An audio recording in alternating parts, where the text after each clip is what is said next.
Chapter 24. The Master and the Monster. A streak of brilliant white light shot from the sky with a crack of thunder in tow. It landed several feet from Malice, fracturing the concrete and sending out a shockwave that would clear out the air for hundreds of yards. Inside the brilliant white light stood a man that appeared to be in his 30s. His hair was jet black, though the glow from the light made it difficult to tell. His mid-sized stature draped in loose clothing that flowed in rhythm with the surrounding light. As it moved over the surface of his body, it would reveal chiseled muscle tone underneath. His posture was one that displayed authority and control. It reeked of technique and intent. This was the backup that Michael had been waiting on. This force was going to bring control to this situation. This was a true master of combat. This was Wei Jin. I told you, all of that power is nothing without control. Now look at the mess you've made, said Wei Jin as he reduced his glow and waved his hand dismissively at Malice. It is going to take these people years to clean up and rebuild after this. Wei Jin's confidence seemed to infuriate Malice. He lunged at the master with a fury of blows. With one hand behind his back, the master of combat blocked and deflected each one of them with little effort, lecturing the monster in the process. Good.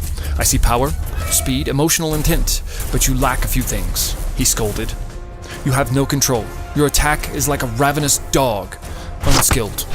Wei Jin blocked several more of Malice's blows before retaliating with one of his own. An open palm strike to the beast's torso sent him spinning away through the walls of yet another building. He followed the spinning mass of monster into the building. This opponent was easy to control, but needed management to minimize any further damage. Malice landed on his feet, ready to fight. Pulling the stone from the walls, he hurled them at Wei Jin. The masterful fighter did little to dodge them, evading most of them by millimeters and crushing the rest with one hand still behind his back. I see you've developed shifting. Without a teacher, no less. Impressive, but you still lack control, as well as creativity. Allow me to give you a lesson, he said, casually wiping the dust from his shirt. Malice lunged at Wei Jin with the intent of ripping his head off. However, he countered with the simplest of throws, sending Malice tumbling back onto the street. The toss would hardly slow the monster down. Malice stomped on the ground and caused large pieces of asphalt to rise. Sinking his hands into the soft stone, he spun and hurled it towards his opponent. Wei Jin stopped the stone midair with but a wave of his hand. Closing his fist, he caused the boulder to split into hundreds of tiny pieces, and with another flick of his wrist, they dropped to the ground. Wei Jin sped into Malice's personal space and gripped him by the throat, delivering a series of earth-shattering blows. The hits made short work of the monster and knocked him unconscious. Wei Jin set him down graciously. Seeing that the monster had been put to sleep, Michael flew into the scene. Are you all right, Michael? I'm fine. My arm will grow back soon enough, Michael said, gesturing to his severed arm and damaged neck. Thank you for showing up. He is vastly stronger than I imagined. That is because there are two of them in there. This one can pull power from the other, thus multiplying the power exponentially, said Wei Jin. If he were properly trained, he could keep up with Ishmael at his 6th ascension. You think he's that strong? Questioned Michael. He can solid shift naturally, from pure emotion. The boulders he was throwing were quite heavy, which means that he has a rudimentary use of gravity shifting as well. He will far surpass the power of our Lord. Wei Jin knelt down beside the unconscious Sam. However, this monster that resides in his mind has taken on a life of its own. The two will need to learn to coexist, or his anger will destroy this entire world. Fantastic. Now I have to keep up with the both of them, Michael stated with a heavy dose of sarcasm. I thought your job was to record. Last-minute change of plans. It's now my job to be a guide as well. Ishmael wants me to keep a close eye on him, his development. He wants to watch the growth through my eyes, explained Michael. Better through your eyes than in person.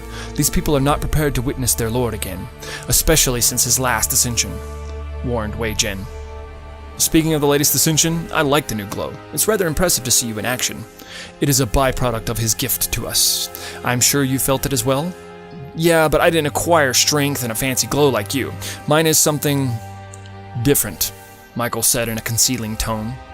He too had grown in power with Ishmael's most recent ascension, though he wasn't quite ready to showcase his newly acquired skill yet.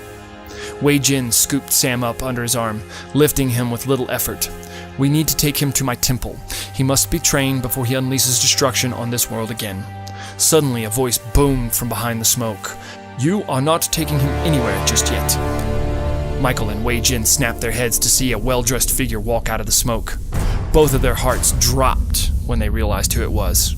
Fuck, exclaimed Michael. Wei Jin was a bit more formal in his greeting. Kane, it is good to see you. I believe the last time we met was in 1556. China. That was one hell of a fight. Took me almost a year to regrow my foot back. How many died in that earthquake? Asked Kane. Almost 1 million, Wei Jin solemnly stated. Funny thing about these ants. Kill a bunch of them, and they just multiply faster. I tried to warn Lucifer about the whole plague thing, but he just wouldn't listen. Now we are dealing with over 7 billion of these sacks of shit. What do you want, Kane? Questioned Michael accusingly. I just need to borrow Sam for a few moments. Kane raised his hands, sending Wei Jin and Michael flying backwards. The force of Kane's power pinned them to the wall. Don't worry, I'll only be a second. What are you doing, Kane? Shouted Michael. You asked me for help in containing this monster? This is what it looks like.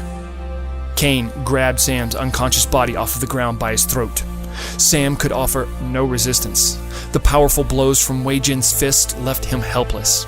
Kane placed his hand on top of Sam's head and twisted until his decapitated body fell to the ground. Michael shouted, No! Kane released his grip on the angel and Wei Jin. He casually tossed the head of Sam at their feet. If memory serves me right, you've got about a month before he wakes up. That should be plenty of time to get him away from the masses and teach him how to control this ridiculously clumsy beast of his, Kane said while reaching over to grab Sam's headless body. As for me, I've just gotten myself a light snack. Michael lunged at Kane, only to become paralyzed midair. Come now, Michael. I already have one angel on my mantle. There's always room for another. Michael fought hard against the paralysis. He twitched and groaned as he tried to muscle his way out of it. Kane slung Sam's body over the shoulder and walked away across the rubble, bringing himself face to face with the suspended angel. Stick to the plan, Michael, Kane scolded. If you are lucky, this guy will give you a gift too. With a sudden burst of air, Kane shot off into the sky and quickly vanished from sight. Michael fell to the ground. He laid there for a moment. Well, that didn't go so well, he said with his face in the dirt. Wei Jin walked over to Sam's head and picked it up off of the ground. This boy is going to need a herald.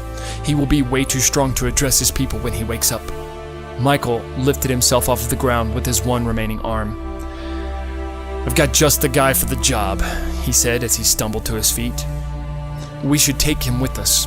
He'll need to make the bond before Sam wakes, said Wei Jin. Michael flew to the spot where Malice had encountered the first group of soldiers. Lying there, beaten and bloody, was Victor. His eyes grew wide with fear as the angel landed in front of him. He scooted and scurried as he attempted to load his gun, grunting in disbelief of what he thought was certain death. Victor Ruiz, your God has need of your services, said Michael with all of the glory befitting an angel. With his one remaining hand, he grabbed Victor by the body armor, thrusted his wings with a single powerful beat, and soared off into the sky.